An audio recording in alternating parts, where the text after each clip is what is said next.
উফ, এই মেয়ে দেখে যেতে পারেন না? কি কইলি? আবার ক। ভাই আমি এইমাত্র রক্ত দিয়ে আইছি, আপনি যে ধাক্কাটা দিয়েছেন ভাই, আমি অনেকটা ব্যথা পাইছি ভাই। কইলি ফকিনের ভূত, আমি তোরে ধাক্কা দিছি না তুই আমার ধাক্কা দিছ? আজকে খেলে আমার সময় নাই দেখে, তোর নইলে আমি তোরে খাইয়া ফেলাইতাম। ভাই আপনি তো দৌড়ে এসে ধাক্কাটা আমার দিছে। ওই ফকিনের ভূত যা।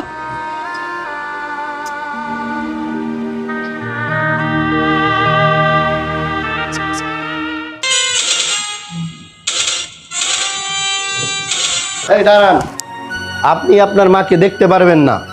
কেন?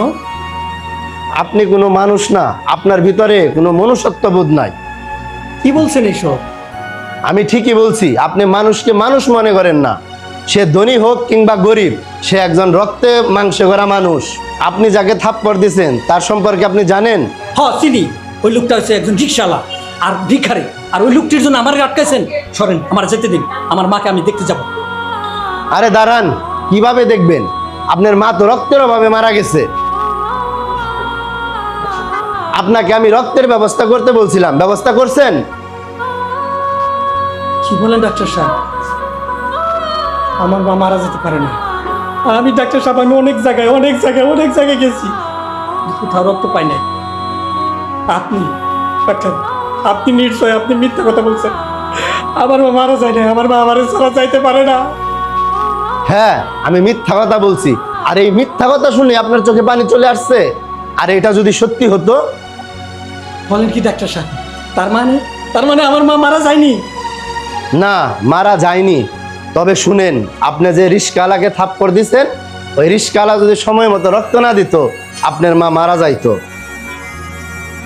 আরে মিয়া, বড় লোক দিয়ে গরিব চলে না, বরঞ্চ গরিব দিয়ে বড় লোক চলে। আপনি কি পারতেন আপনার কোনো বড় লোক বন্ধু এনে আপনার মাকে রক্ত দিয়ে বাঁচাতে? জানি পারতেন না। কারণ কি জানেন? একজন গরিবের ভিতরে যে মনুষ্যত্ববোধ থাকে, কিছু কিছু ধনী ব্যক্তির ভিতরে সে মনুষ্যত্ববোধ থাকে না। আরেকটি কথা কি জানেন? রক্তে কখনো লেখা থাকে না কে মুসলমান কে হিন্দু।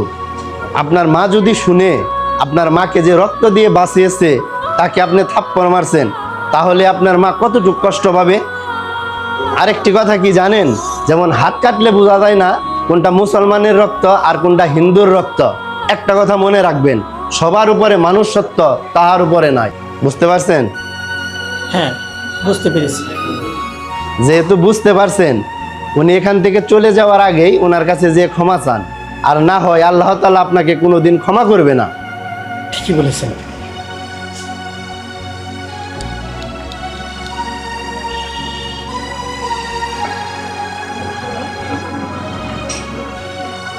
পান নাই?